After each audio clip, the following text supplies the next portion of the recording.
Таласта республикалык деңгээлде арашан выставкасы болуп атат. Грозный айылында. Сыгатадан атарды Кызыгып келип көрүп атам туугандар. туугандар. Мен этне жигиттер. Арашанчыларга чын эле бир рахмат айтса болот экен туугандар. Ушул асыл тукум коюнун деңгээлин өстүрүп канча деген акчаларды салып, мээнет кылышып, Линиясы экен. Кыргызстанды билинбеген менен мындай бир рынок алып чыгып атат экен да. 120 жарым. Өзбекстандан келип чоң-чоң акчага ойлор сатып алып кетип атат да, өзүм көрүп алып таң калдым.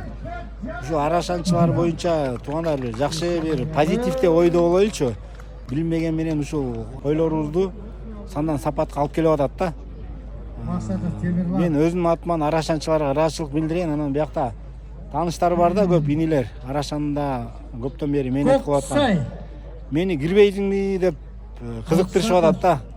Азыр ойлонуп атам да, Арашан жакка да бир кирип бир Атын айтып койгулачы. асыл тукумдун өсүшүнө бир аз салымды кошсомбу деп. Аты жок. Кандай дейсиздер? Комментарий коюңуздарга калтырып коюңдарчы.